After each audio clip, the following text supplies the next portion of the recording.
Mr. President, following Hamas's brutal attack against Israel on October the 7th, some 5 months ago, Republicans and Democrats came together along with the President of the United States and declared our support for Israel.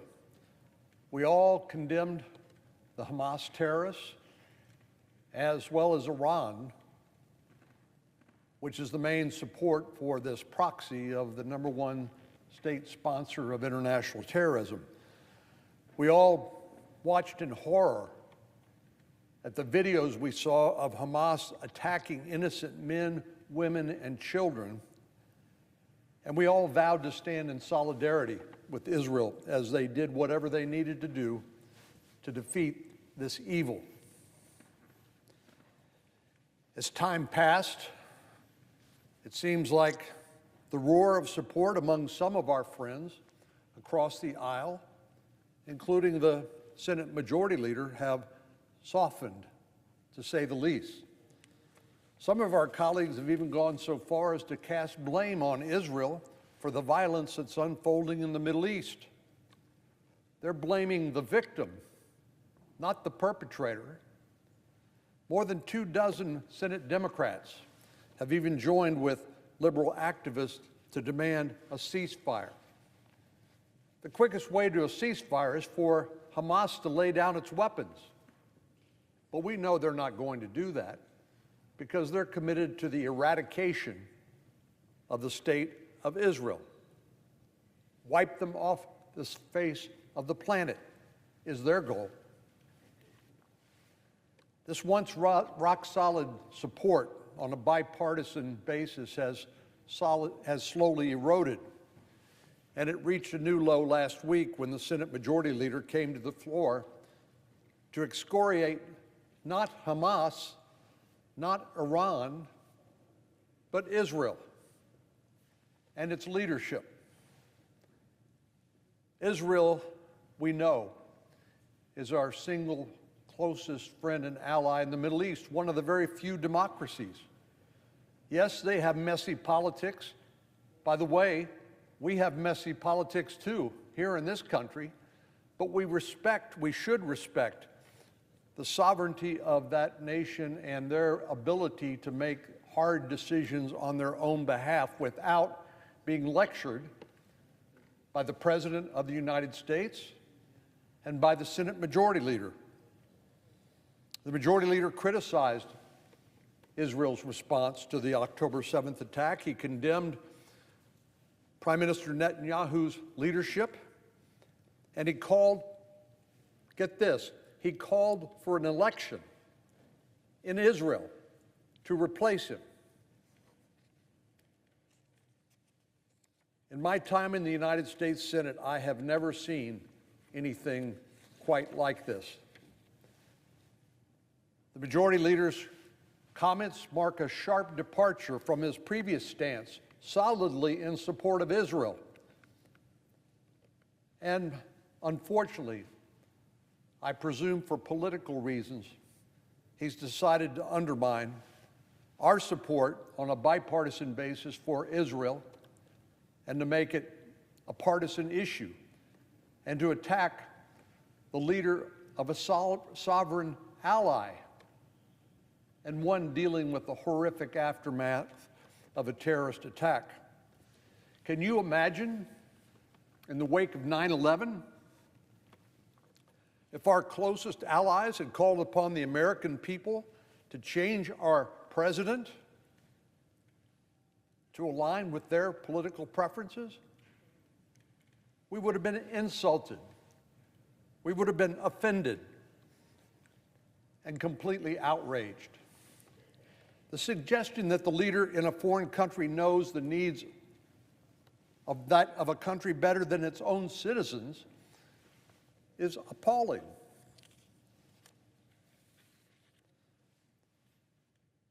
On top of that, it undermines Israel's most critical job at this moment, which is to eliminate the terrorist threat against its own people. This is not like Al-Qaeda, thousands of miles away across an ocean. This is in the backyard of Israel.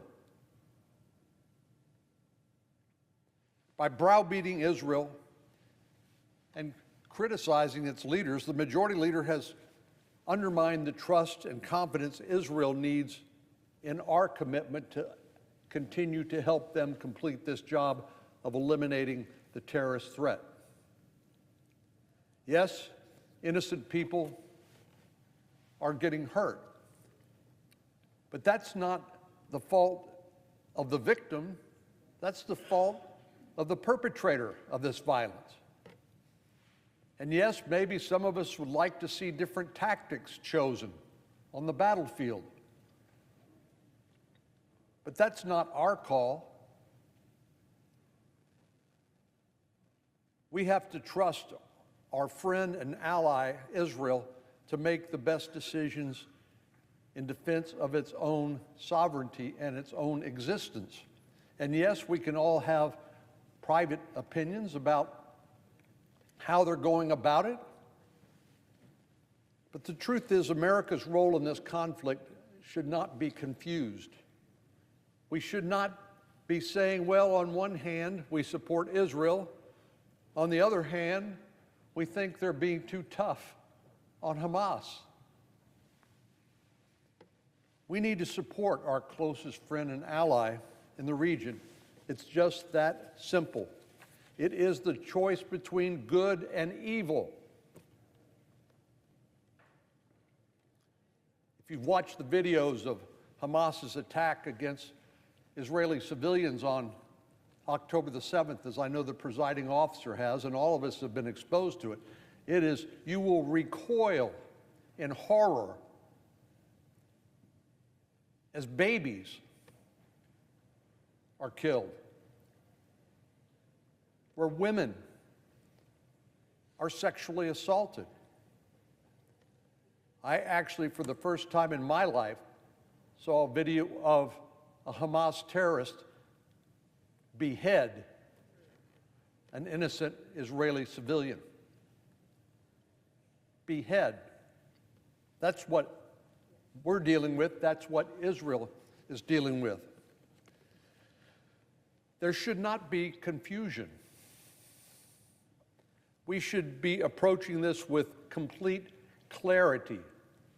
And for those of us who said we stand with Israel, we ought to lock arms on a bipartisan basis and reaffirm their right to exist and their right to make choices for their nation and their people. And we ought to support them as they go through what has to be a horrible experience for Israel. And it's not just Hamas. Again, as the presiding officer knows, we know that in Lebanon, in the northern part of Israel, that Hezbollah, another proxy for Iran, is shooting into Israel, attacking Israeli defense forces. We know that Houthi rebels in Yemen, which are also supported by Iran. Iran is the octopus. Hamas, Hezbollah, and the Houthis are the tentacles or the proxies they use to do their evil. And then there are the Shia militias who've attacked American troops hundreds of times in Iraq and Syria. There should not be any confusion about this. There is the right side and the wrong side. There is the good and there is the evil. America stands with Israel. The vast majority of Americans feel exactly as I do. We should trust the people of Israel to make decisions, certainly about their own leaders. I mean, we don't like it when foreign countries try to interfere with our elections. What is the speech of the majority leader but an attempt by a foreign government, a leader in a foreign government, to interfere with their elections? And we need to maintain our position that Israel has a right to defend itself against Hamas, against Hezbollah, against any Iranian proxies, or any entity or country or group that want to destroy the Jewish state. So I regret the fact that this has become, it seems like, a partisan issue. This is the last thing that our Israeli friends and allies would want. They don't want this to be partisan politics, because we know what happens here when things become partisan. One side supports an action, the other side reflexively opposes that action. We can't afford to play politics with the U.S.-Israel alliance. Our support for Israel must remain unwavering,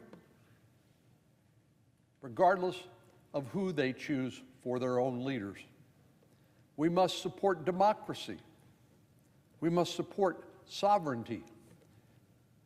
And we must support the enduring bond and the common values shared between our two countries. Mr. President, I yield the floor.